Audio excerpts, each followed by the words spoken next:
ሰላም ሰላም ወደ ኢትዮጵያና ኤርትራውያኖች በያላችሁበት ሀገር እንደ ሰዓት አቆጣጠራችሁ ሰላም ጤና ይስጥልኝ። እንደምን አላችሁ? እኔ ደህና ነኝ፣ እግዚአብሔር ይመስገን። ለምታቁኝም ለማታቁኝም ሰላም ለኢትዮ ይባላለሁ። እንግዲህ ወደ ዩቲዩብ ቻናሌ ለመመለስ እየሞከርኩ ነው።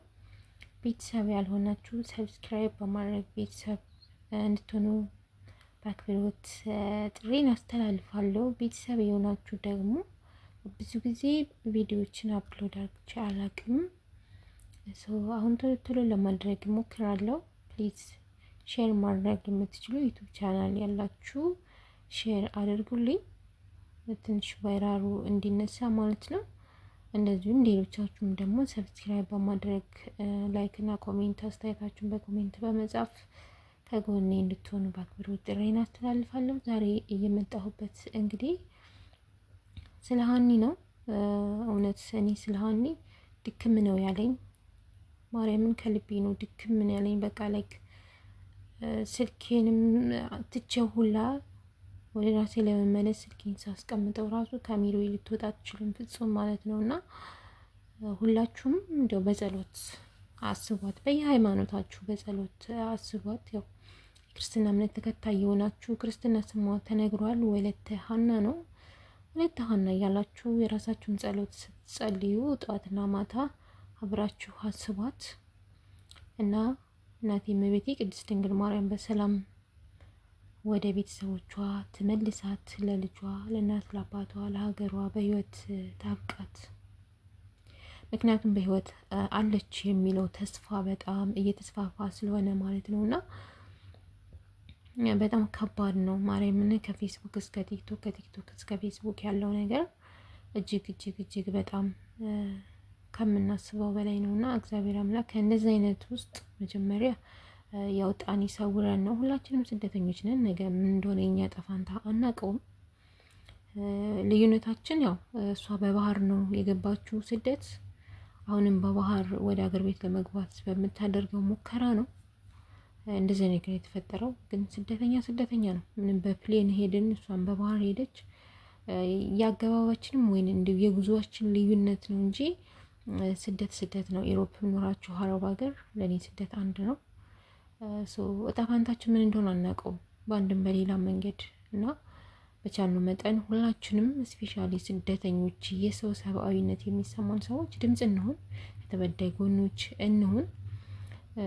ደላሎችን እንቃወማቸው እንደዚህ እያልን ግን ያው ዞሮ ከደላላ ስራ አንጠፋም፣ የታወቀ ነገር ነው፣ ራሴን ጭምር ማለት ነው። እና ያው ደላላ በሁለት መንገድ ነው ያለው። በባህር እንደዚህ ህይወትን ዋጋ የሚያስከፍል ደላላ አለ።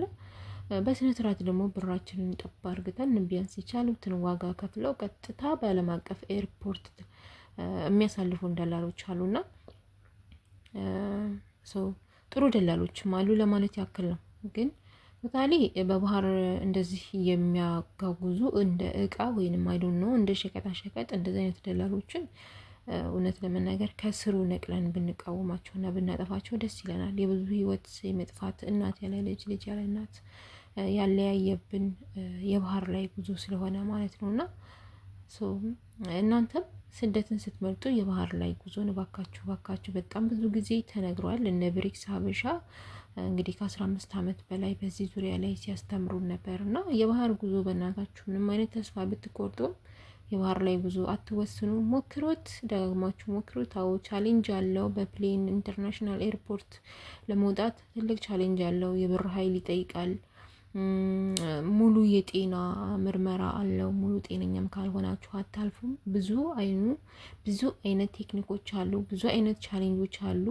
ዳይሬክት በረራዎች ወይንም በኢንተርናሽናል ኤርፖርት በፕሌን በፓስፖርት እንደ ህጋዊ ኢንተርናሽናል ሰው ወደ አንዱ ሀገር ከአንዱ ሀገር ወደ አንዱ ሀገር ለመሰደድ ወይንም ለመጓዝ ብዙ አይነት ቻሌንጆች አሉ። ቢሆኑም ግን ለመሄድ ካሰባችሁ በዚህ መንገድ ሞክሩት ነው ማለት የምፈልገውና እባካችሁ የባህር ላይ ጉዞ ይቅርባችሁ። ስደት ቆንጆ የለውም፣ የስደት መልካም ነገር የለውም። ስደት በሁሉም ጋር የራሱን የሆነ ቻሌንጅ አለው። ግን አትሊስት ፓስፖርት ይዘን የራሳችንን ኃላፊነት ተወጥተን ፓስፖርታችንን ይዘን እንደ ማንኛውም ተሰዳጅ ከኢሮፕም ሄድሽ አሜሪካም ሄድሽ አረብ ሀገርም ሄድሽ እንደ ማንኛውም ሰው ኢንተርናሽናል በሆነው ኤርፖርት አልፈን የመጣውን ነገር እንቀበል ነው የኔ። ይህ ነው ኃላፊነቴ። እውነት ከድሮም አልወደውም። ብዙ ጊዜ ሐዘኔታ አይሰማኝም ነበር በፊት። እንዲሁ ለሀኒ ነው በጣም ያዘንኩትና በባህር የሚሄዱ እንደዚህ ሰመጡ እንደዚህ ሆኑ ሲባል የእውነትን ሐዘኔታ አይሰማኝም። ምክንያቱም እየተነገረን እያየን ስለሆነ የምንገባበት። ሞት ከሆነ ሀገራችን ላይ መሞት ይቻላል እኮ አይደለም እንዴ? ባህር ላይ ሄደን ሀገርንም ከምናሰድብ ራሳችንም ሌላ ሰቀቀን ውስጥ ከምንገባ አትሊስት ህጋዊ እንሞክረው፣ ካልሆነ ደግሞ ሀገራችን ላይ ለምንም ብንኖር ይሻላልና ለሀኒ ፊት እየጠየቅን እንደዚህ አይነት የሰው ህይወት እያገቱ ስፔሻሊ በሴት ህይወት ላይ የሚጫወቱ ሰዎችን ልንቃወማቸው ይገባል። አሳልፈን ልንሰጥ ይገባል። ለዛሬ ይዤላችሁ የመጣሁት ቪዲዮ ይሄ ነው። በጣም ብዙ ማውራት ይቻላል በሷ ዙሪያ ላይ። የእውነት ብዙ ትምህርቶችን እንድንማር በዙሪያችን ያሉ ሰዎች ጋር ከማጋ ነው ውሎ ማን ያለው ካጠገቢ የሚለውን ብዙ አይነት ነገር አስተምራናለች ሀኒ። ሰው ሀኒን የሚመስሉ ብዙ ሀኒዎችም እንዳሉ አይተናልና ለዛሬው ይሄንን ይመስላል። አብራችሁኝ ስለነበራችሁ እጅግ በጣም ከልብ አመሰግናለሁ። ቸር ወሬ ያሰማን። ሰላም፣ እግዚአብሔር ከእናንተ ጋር ይሁን።